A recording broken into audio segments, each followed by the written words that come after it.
नमस्कार दोस्तों, इस पूरी सृष्टि में सर्वशक्तिमान ईश्वर ही हैं। उनकी इजाजत के बगैर एक पत्ता भी नहीं हिल सकता।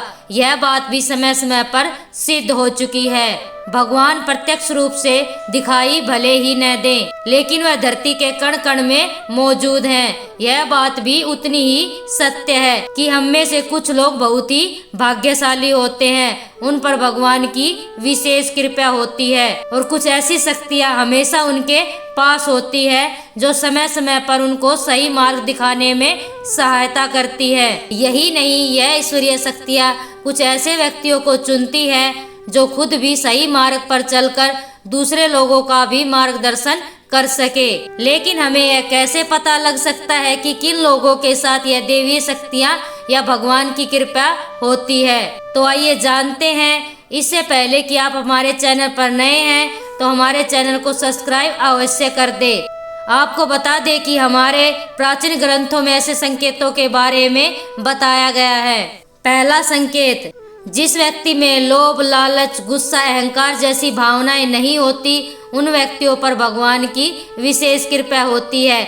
ऐसे व्यक्ति वह विचार नहीं करते, उन्हें गुस्सा नहीं आता, वह अपने गुस्से पर काबू रखना जानते हैं। ऐसे लोग कभी भी गाली गलौज नहीं करते। ऐसे व्यक्ति अपने मन में जलन की भावना नहीं रखते और दूसरों के प्रति दया की भावना रखते हैं। ऐसे व्यक्ति संतुष्ट प्रवृत्ति के होते हैं।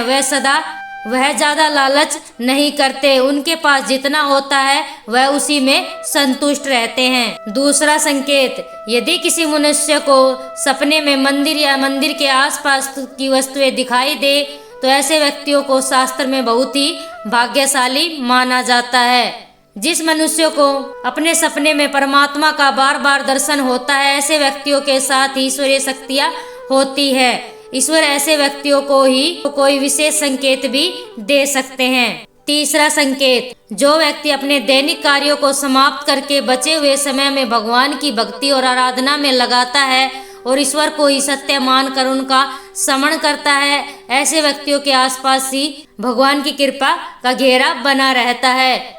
यह उनको हर मुसीबत से बचाता है। चौथा संकेत, जो व्यक्ति समाज और अपने परिवार के प्रति अपना दायित्व समझते हुए पुण्य के काम करता है तथा जरूरतमंदों की सहायता करता है, आपदा और विपदा के समय पशु पक्षियों की जितनी हो सके मदद करते हैं तथा वृद्ध मनुष्यों की सामर्थ्य अनुसार मदद करते हैं, यह सब हर मनुष्य नहीं कर सकता। यह वही मनुष्य करता है जिस पर भगवान की विशेष कृपा होती है। पांचवा संकेत, ईश्वरीय प्राप्त व्यक्तियों में एक अनोखी शक्ति होती है। यह शक्ति पूर्वाभास की शक्ति, यानी कि भविष्य में होने वाली अच्छी और बुरी घटनाओं का पहले ही पता लग जाना। उन्हें भविष्य में कोई भी अच्छी या बुरी घटना होने से पहले ही पता चल जाता है। ऐसे व्यक्तियों पर भी भगवान की विशेष कृपा होती है। छठवां संकेत, कुछ लोगों को हमेशा अपने पास एक सुगंध का आभास होता रहता है। यह अगरबत्ती, सुगंधित फूल या कपूर जैसी पवित्र सुगंध का आभास होता है। यह उनके पास देवी शक्तियों का होने का आभास है। सातवां संकेत, ईश्वर का समय यानी कि ब्रह्म मुहूर्त सुबह 3:30 बजे से लेकर 5:30 बजे तक यानी कि 6 बजे तक का समय। हमारे शास्त्रों में इस समय को ब्रह्म मुहूर्त कहा जाता है। इस समय को देवी देवताओं का समय माना जाता है क्योंकि इस समय में वातावरण में एक अलग तरह की ऊर्जा का संचारण होता रहता है। यदि किसी व्यक्ति की नींद रोजाना ब्रह्म मुहूर्त में अपने आप खुल जाती है और वह व्यक्ति खुशी खुशी अपने कार्यों से निवृत्त होकर भगवान की आराधना करता है और उगते हुए सूरज को अर्घ देता है, ऐसे व्यक्ति निश्चय रूप से ईश्वर की इच्छा के अनुसार ही ऐसा करते हैं। ऐसे व्यक्ति पर भगवान की विशेष कृपा बनी हुई होती है। आठवां संकेत, कई बार हम मंदिर या किसी धार्मिक स्थान पर भजन या कीर्तन सुनने जाते हैं। कथा चाहे कितनी भी अच्छी क्यों न हो, बीच बीच में हमारा ध्यान भंग हो ही जाता है। हमारा ध्यान कभी घर में या किसी कार्य की तरफ भटक ही जाता है। लेकिन कुछ लोग ऐसे होते हैं जो भजन कीर्तन में इतने लीन हो जाते हैं कि उनको अपने आसपास एक मधुर ध्वनि सुनाई देती है।